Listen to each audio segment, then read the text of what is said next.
Bonjour, bonjour à tous, bonjour à toutes, bonjour à l'Afrique. Maître Salomon depuis mon cabinet en Côte d'Ivoire à Abidjan. Je reviens ce matin, aujourd'hui le samedi 9 mai 2020. Je reviens pour un autre exposé, après celui que j'ai fait hier sur les relations entre l'homme et la femme. Aujourd'hui, je vais exposer sur, n'est-ce pas, la colonisation religieuse de notre continent. Ça me tient à cœur parce que je suis spirituel. Vous savez, c'est des faits qu'il faut bien expliquer aux gens. Voilà. Pour que chacun, n'est-ce pas, puisse réveiller lui-même en lui son orgueil et puis pouvoir travailler, gagner son pain correctement.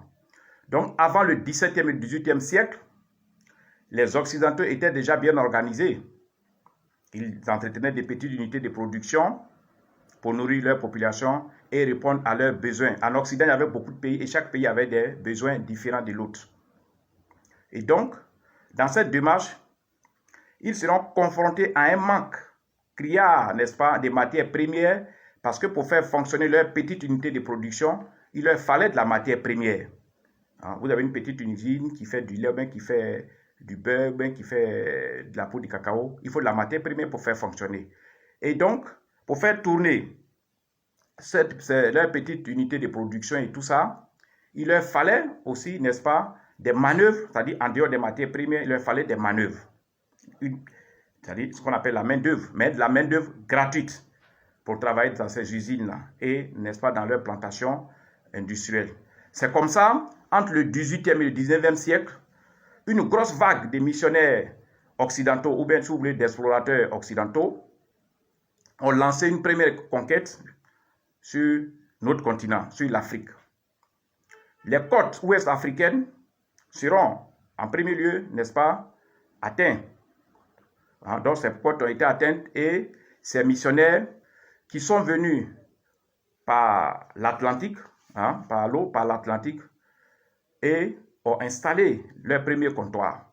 Les comptoirs, c'est des petits bureaux, genre, pour pouvoir recevoir. Et puis, bon, voilà. Ils ont installé leur premier bureau. Le premier bureau que les explorateurs missionnaires européens ont installé, c'était à Freetown, à Sierra Leone, qui consistait à recevoir les esclaves et puis, n'est-ce pas, voir comment ils vont occuper le territoire africain.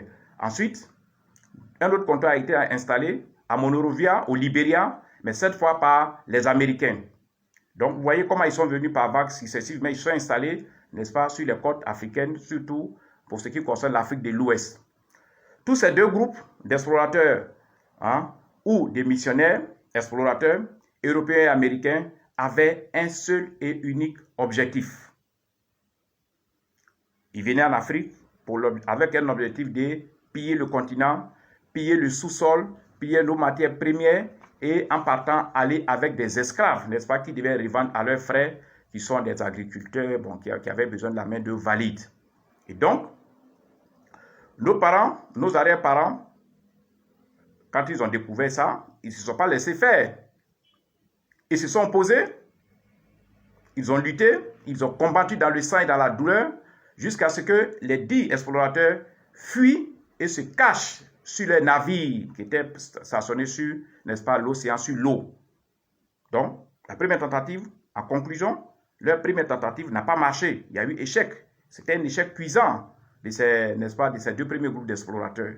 Il y a eu, n'est-ce pas, une opposition physique musclée, et puis grâce aux puissances mystiques et tous nos pouvoirs que nos parents avaient, les Blancs n'ont pas pu, et ils ont fait un repli stratégique, ils sont cachés dans les bateaux pour voir comment ils allaient procéder, parce qu'ils ne voulaient pas, n'est-ce pas, laisser l'Afrique. Donc, après l'échec de cette force, de cette manière de procéder avec la force, les Occidentaux sont rentrés dans leur laboratoire. Vous savez, comme je l'ai dit, c'est des gens qui sont très bien organisés. Ils sont rentrés dans leur laboratoire, ils se sont dit, mais écoutez, on n'a pas réussi le premier coup, comment nous allons procéder? Ils sont rentrés dans les laboratoires, ils avaient des penseurs, ils avaient des savants à ce temps-là. Ils ont, n'est-ce pas, créé, c'est-à-dire ce qui est sorti de leur laboratoire, ce qui est sorti de ce qu'ils ont eu comme réflexion. Ils ont mis en place une grosse arnaque que nous appelons la plus grosse arnaque de l'humanité. Ils ont créé, ils ont pensé, ils ont mis en place la parole de Dieu. Ils ont créé ce qu'on appelle les religions chrétiennes. Donc, les religions occidentales, pour nous qui sont une grosse arnaque, auront pour mission Leur première mission, c'est de venir en Afrique pour endormir la conscience de nos arrière-parents afin de les laisser piller leur continent. C'est-à-dire, cette fois, ils ne vont pas user de force, mais ils vont venir évangéliser. Et c'est comme ça que ces missionnaires, dits missionnaires chrétiens, sont arrivés sur les côtes africaines. Ils ont commencé à rentrer, à pénétrer le pays sans résistance parce qu'ils disaient Dieu, Dieu. Donc voilà le rôle pour lequel les religions occidentales sont venues en Afrique. Piller nos richesses, piller nos matières premières, capturer nos bras valides, hein, n'est-ce pas? Et ensuite les envoyer, n'est-ce pas, en Europe ou en Amérique pour les vendre. Grâce à l'évangile donc, une évangile monté de toutes pièces, grâce à cette grosse arnaque qui est la parole de Dieu, incarnée, encouragée par ces religions occidentales, nos arrière-parents ont eux-mêmes livré le continent africain. Nos parents ne pouvaient pas faire autrement. Il n'y avait pas d'autre solution. Devant des paroles mielleuses, des paroles trompeuses, des paroles qui, par exemple, qui disent non, ne résistez pas, ne faites pas la guerre à lui qui vient te saluer, on ne fait pas la guerre, ne cherchez pas à vous enrichir, ne cherchez pas à avoir l'or, ne cherchez pas à faire ça. Des paroles qui disent le royaume céleste appartient aux pauvres, quand tu es pauvre, tu peux aller au paradis. Des paroles aussi qui disent ceux qui cherchent à devenir riches, ceux qui cherchent l'or et l'argent n'iront pas au ciel, seront brûlés, parce que Dieu n'aime pas ceux qui cherchent l'argent. Quand tu cherches l'argent, quand tu cherches Dieu, il faut le chercher lui seul. Et avec des paroles, il y en a plein comme ça dans la Bible, vous en savez plus. Ces paroles ont endormi, ont hypnotisé nos parents qui ont eux-mêmes livré le continent. Et c'est comme ça l'Afrique. C'est comme ça l'Afrique a été pillée depuis ces temps et continue d'être pillée jusqu'à aujourd'hui. L'Afrique continue d'être pillée sous une autre forme que je vais expliquer plus tard.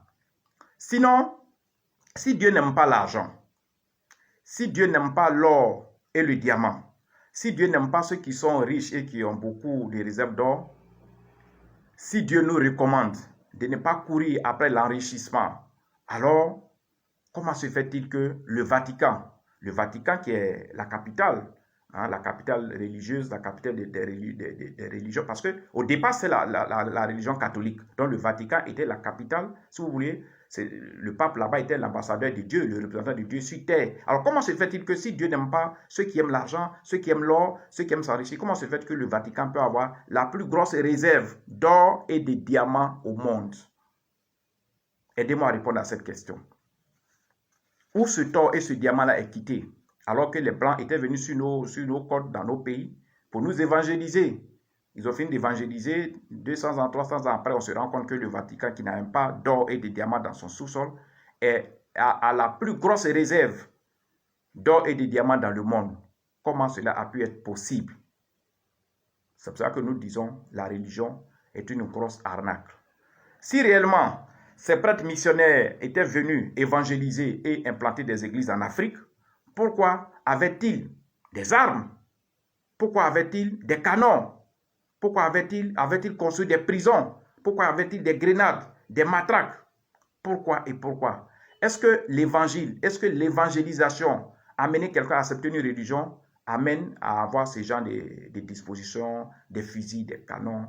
En réalité, ils ont pris la peau d'hommes de Dieu, ils ont pris la peau des chrétiens, des missionnaires, pour, n'est-ce pas, piller l'Afrique. C'est pour ça qu'en venant, malgré qu'ils étaient missionnaires, malgré qu'ils avaient la Bible dans la main gauche, l'autre main, il y avait des fusils, il y avait des canons, il y avait des matraques, parce qu'en réalité, c'était les mêmes qui avaient échoué dans la première tentative, c'est la même mission que les gens ont ramenée, c'est-à-dire la mission est réelle. La mission de ces Blancs, de ces Occidentaux était réelle. C'était de piller, de faire en comble l'Afrique, piller nos richesses, piller nos matières premières pour faire fonctionner et pour, n'est-ce pas, soutenir le développement de l'Occident.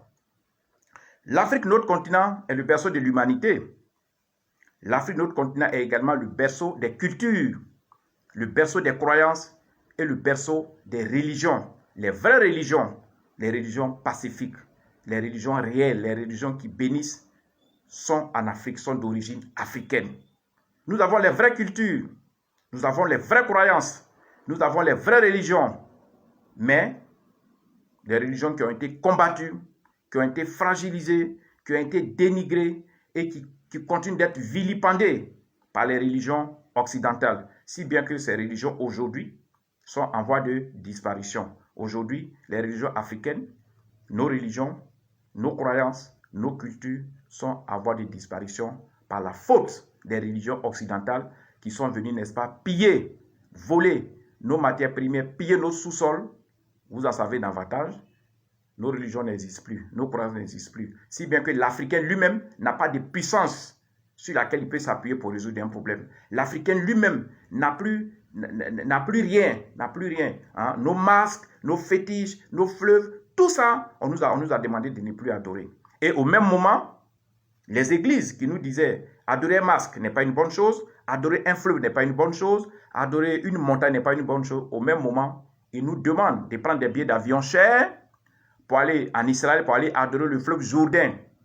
C'est-à-dire on te demande de laisser tomber tes pratiques religieuses, tes croyances qui consistent à adorer les fleuves ou bien les montagnes, ou bien des bois, mais d'aller adorer en Israël le fleuve, le Jourdain. Ou bien en Israël encore d'aller adorer le mont Sinaï. On a beaucoup de montagnes en Afrique. Des montagnes qui produisent la puissance et des pouvoirs, qui donnent des pouvoirs à nos parents. Des montagnes qui donnent des pouvoirs à nos guerriers. Quand ils sont derrière ces montagnes, l'ennemi n'y peut rien. Parce que d'abord, les montagnes les protègent, mais les montagnes leur donnent une force. Et l'ennemi était souvent écrasé au bas de ces montagnes-là. On nous a interdit tout ça. Aujourd'hui, l'Africain n'adore plus de montagnes, mais on nous dit d'aller adorer la montagne Sinaï en Israël. D'où c'est une grosse arnaque. En plus de ça encore, il y a beaucoup d'autres choses. Il y a beaucoup d'autres choses que les Blancs nous disent de laisser tomber, mais en même temps, ils font ces choses-là. Et après plus de 200 ans, c'est-à-dire plus de 200 ans après l'arrivée des religions occidentales, rien. Rien du tout. Parce que quand je dis rien, on ne connaît pas le développement, l'Afrique n'a pas de développement, l'Afrique n'a pas de stabilité, l'Afrique n'a pas de paix, l'Afrique n'a pas de dignité, malgré toutes ces religions qui nous envahissent et qui nous polluent, qui nous pillent, qui nous empoisonnent la vie en réalité. L'Afrique n'a aucun développement, aucune stabilité. Je vous demande, Africains et Africaines, de revenir à nos croyances. Je vous demande, Africains et Africaines, de revenir à nos traditions. Nous avons les meilleures traditions. Nous avons les traditions qui développent. Nous avons les traditions qui nous permettent de conserver notre santé. Nous avons les traditions qui permettent à nos enfants et à nous-mêmes de réussir. Nous avons tout ce que l'univers, le ciel et la terre nous a donné. La nature nous a tellement servi dans le monde, l'Afrique est le continent qui a toutes les richesses. Nous avons tout autour de nous. Mais en réalité, tout a été pillé et notre idée, notre cerveau a été détourné vers d'autres cultures, vers d'autres croyances, si bien que ce qui est chez nous, on tourne le doigt à ce que nous avons naturellement pour, n'est-ce pas, épouser et à ce que les gens viennent nous envoyer. Donc, notre objectif, l'objectif de cette plateforme, l'objectif de mes vidéos, n'est pas de susciter une révolte brutale, non plus, n'est pas de brutaliser des religions ou bien de faire une révolution sanglante. Ce n'est pas l'objectif de notre groupe, ce n'est ni moi mon objectif personnel. Ici, ce que nous voulons une prise de conscience. Les Blancs, eux aussi, ils ont réussi parce qu'il y a eu une prise de conscience chez eux. Nous voulons une prise de conscience. À tout moment, la prise de conscience peut se mettre en place. Si nos arrière-parents, si nos aînés ne l'ont pas fait, à tout moment, la prise de conscience africaine peut se faire. Donc, notre objectif ici, c'est que chacun de nous prenne conscience que nous avons tout sur place. Nous avons nos cultures, il faut les reprendre. Nous avons nos coutumes, il faut les reprendre. Nous avons nos croyances, il faut revenir à nos croyances. Je vais vous expliquer dans une autre vidéo comment les croyances continuent de piller l'Afrique. Donc, notre mission, c'est de réfléchir et de trouver des solutions, n'est-ce pas, avec une prise de conscience pacifique pour que l'Afrique puisse réellement s'en sortir. Parce qu'en ce moment, nous sommes toujours enchaînés. Alors, si nous voulons réellement développer et notre continent, revenons s'il vous plaît à nos croyances, revenons à nos religions afin d'être en harmonie avec nos terres. Nous sommes assis sur une terre. Notre terre, dans nos terres est enfouie, nos traditions, nos cultures, croyances. Si nous voulons vraiment être développés, si nous voulons vraiment être à l'aise, l'argent, tout ce que nous cherchons, soyons d'abord à l'aise avec l'élément sur lequel nous vivons. Nous ne vivons pas en Occident, nous vivons sur nos terres ici. Chacun vit dans son village, dans une ville, mais tout ça, c'est la terre africaine. Il faut que nous soyons en harmonie avec les énergies, les puissances, les pouvoirs, les cultures, les traditions coraniques qui sont enfouies dans ce sol africain. Tant que nous ne sommes pas en harmonie avec ce sol et le ciel au-dessus de ce sol, Ça va être difficile.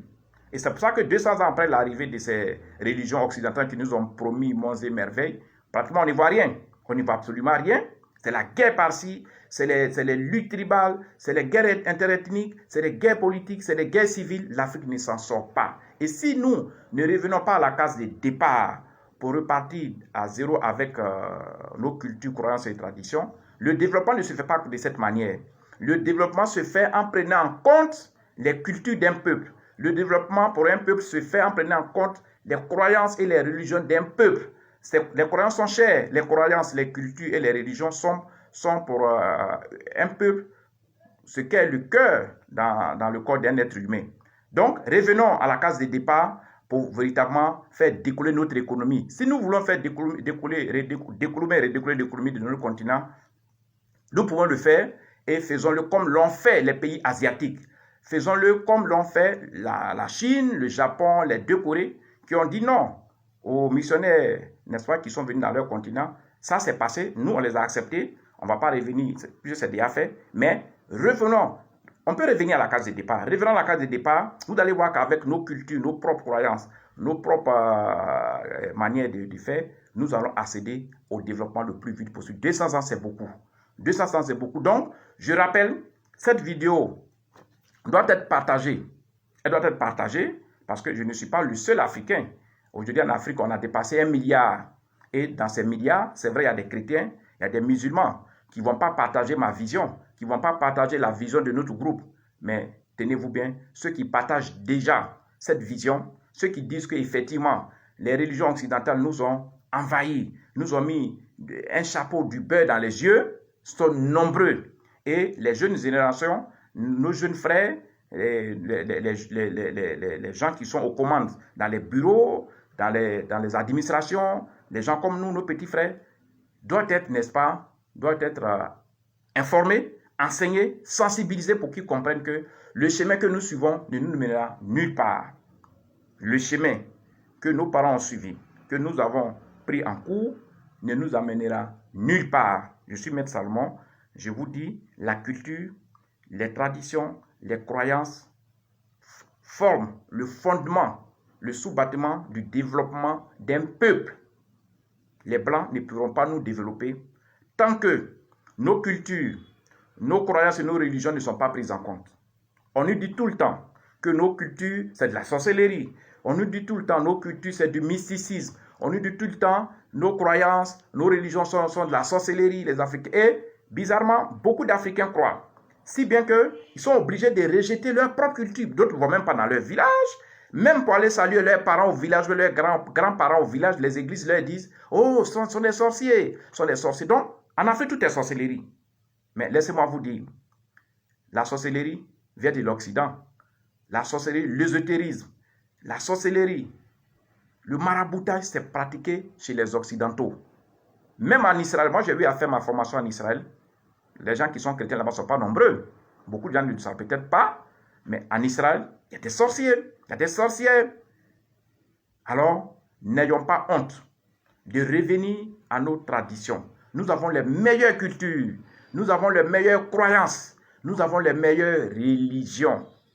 Et ces religions vont nous développer. Quand vous n'avez pas, n'est-ce pas, cette petite force qui tourne autour de vous, qui est une force spirituelle, quand vous n'avez pas cette petite protection spirituelle de vos parents, de vos ancêtres, de vos arrière-parents, quand vous avez, qui tourne autour de vous, qui vous surveille, quand vous n'avez pas, n'est-ce pas, cette petite caution traditionnelle, quand vous n'avez pas cette caution morale, mais spirituelle traditionnelle sur vous, vous allez avoir les milliards dans votre compte et demain les milliards vont s'envoler. Parce que vous n'êtes assis sur rien. Les Occidentaux nous ont trahis. Pour nous, je le répète, l'arrivée des Occidentaux en Afrique avec leur histoire des religions était une arnaque.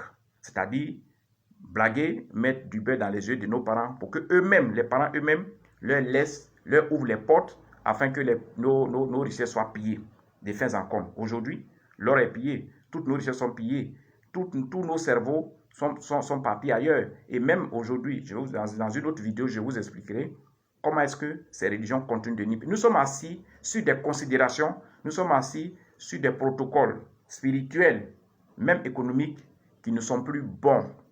Je le dis et je le répète, Notre mission n'est pas de faire de la brutalité. Notre mission n'est pas non plus de faire des révolutions sanglantes. Non.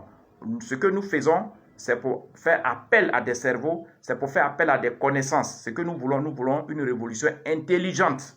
Nous voulons des gens sages, intelligents, pour que nous puissions travailler, développer notre continent dans, n'est-ce pas, dans la paix. Vous voyez, on veut la paix, dans la vie, on veut tout ce qui est pacifique. Voilà. Donc, les religions chrétiennes qui sont déjà là, les religions occidentales qui sont déjà là, c'est vrai, elles nous ont fait beaucoup de tort, mais on ne va pas les faire partir. Je vais faire une autre vidéo pour vous dire ce que nous souhaitons que ces religions fassent. Ce n'est pas nous qui sommes les patrons de ces religions, mais c'est des propositions. Quand je vais arriver à cette vidéo, vous allez comprendre. Donc, ce n'est ni pour faire la guerre à ces religions, ni pour faire la guerre à leurs dirigeants, mais à leurs fidèles. Ce que nous voulons, c'est de revenir à nos traditions.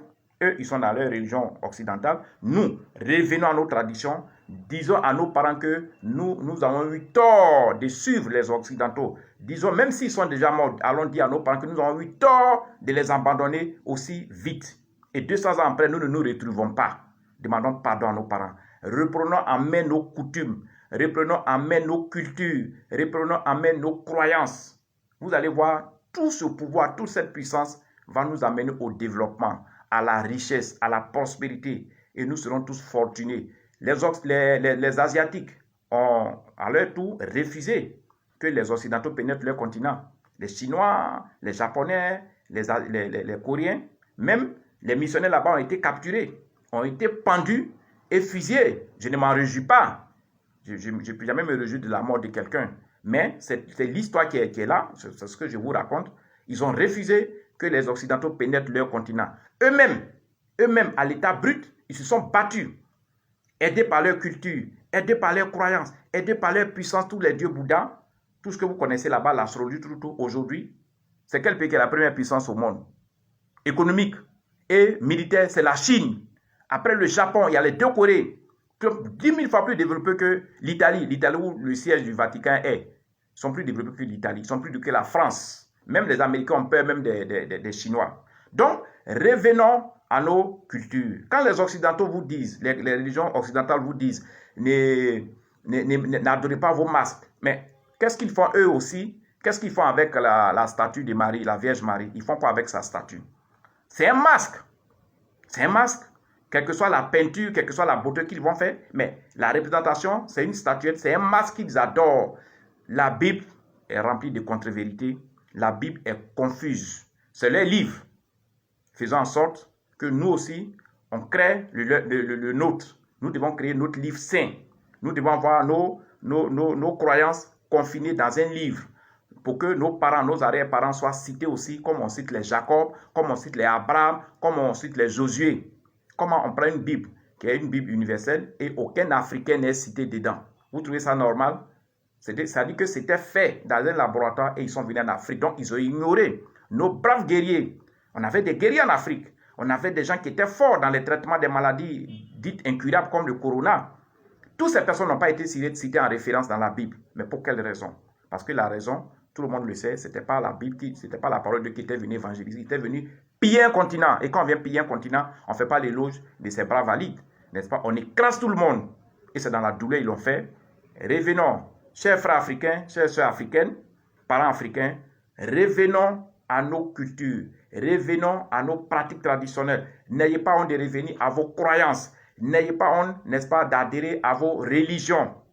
C'est de là sortira, n'est-ce pas, la bénédiction de chacun de nous. La vraie bénédiction, ce n'est pas dans les églises. La vraie bénédiction, c'est chez nous au village. Notre vrai Dieu, ce sont nos parents.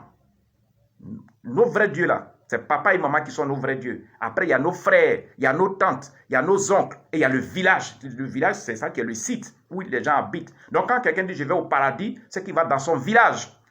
Évitez que les religions occidentales vous effraient. Évitez que les religions occidentales vous disent ce qui n'est pas normal.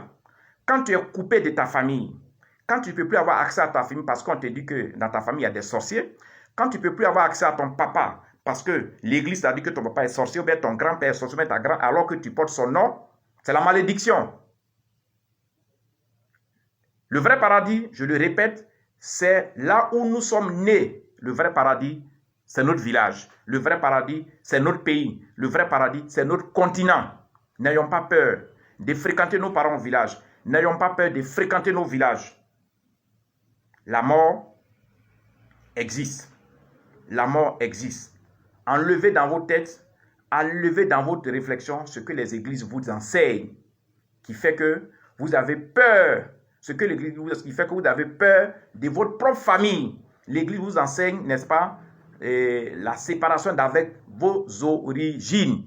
Il y a des gens bien ici, dans beaucoup de villes en Afrique, qui n'ont plus de famille. Leur famille, ce n'est que l'église, le pasteur. Si bien même que quand il y a des cérémonies, des mariages, des dots, ils ont peur de faire appel aux parents qui sont au village. Et c'est le pasteur qui se présente. Ce n'est pas normal. Ça, c'est de la malédiction.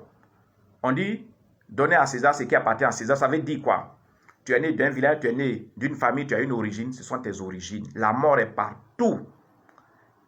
On allait tous à l'école. Ne tombez plus dans ce genre de considération.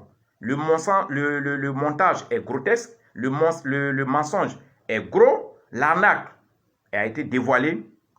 Nos parents ont besoin de vous. Nos villages ont besoin de vous. Nos régions ont besoin de vous. L'Afrique, vous qui êtes en Europe, vous qui êtes en Amérique, vous qui êtes en Asie, vous qui êtes partis en aventure hors de l'Afrique, l'Afrique a besoin de vous. Je suis Maître Salomon, je suis astrologue médium, je sais très bien de quoi je parle. Faites en sorte que vous ayez la bénédiction de vos terres natales. Faites en sorte pour avoir la bénédiction de vos origines. Faites en sorte pour avoir la bénédiction de vos parents. Le vrai Dieu, notre vrai Dieu, votre vrai Dieu, c'est votre famille, c'est votre père, c'est votre mère, ce sont vos frères, vos tantes, vos oncles. Sans cela, vous n'êtes rien. Vous ne pouvez pas prendre une église pour en faire une famille. Vous ne pouvez pas prendre une religion pour en faire une famille. Évitez. Évitez cela avant qu'il ne soit trop tard. L'Afrique nous appelle. Je le dis et je le répète encore. On n'a pas besoin de révolution brutale. On n'a pas besoin de révolution sanguinaire. On n'a pas besoin d'attaquer des gens. Tout se fera dans l'intelligence. Tout se fera dans la prise de conscience de chaque Africain. Tout se fera dans la prise de conscience de chacun de nous. Revenons à nos cultures, à nos croyances et à nos religions. Je suis Maître Salomon. Si cette vidéo vous a plu, vous pouvez la partager massivement à vos amis, connaissances et parents. Mon numéro WhatsApp direct est le 00 225 09 90 58 13. Excusez-moi, je vais me désaltérer un peu. Je reprends encore.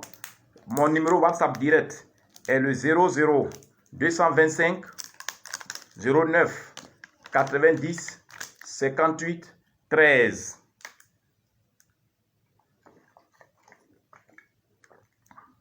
Merci à tout le monde. Donc, partagez cette vidéo, qui est une vidéo de prise de conscience, qui est une vidéo qui instruit. Alors, ceux qui veulent réagir, on a une plateforme. Aussi, cette vidéo sera publiée sur ma page Facebook personnelle, sera publiée sur le compte WhatsApp, dans lequel nous avons un groupe qui a déjà plus de 1000 personnes. Donc, vous pouvez réagir. Je reprends. Mon numéro WhatsApp direct est le 00 225 09 90 58 13. Ça, c'est mon numéro WhatsApp. Donc, en conclusion, n'ayons pas peur de notre Afrique. N'ayons pas peur de nos villages. N'ayons pas peur de nos parents. N'ayons pas peur de nos familles. Un homme coupé de sa famille est un homme sans âme.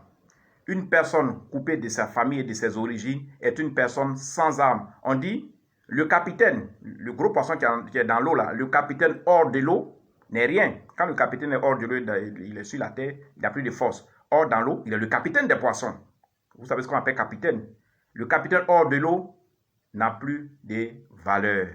Quand l'église, quand les hommes de Dieu, quand les prophètes, prophétesses vous coupent de vos réalités, quand les serviteurs de Dieu vous coupent de vos familles, vous devenez une personne manipulable.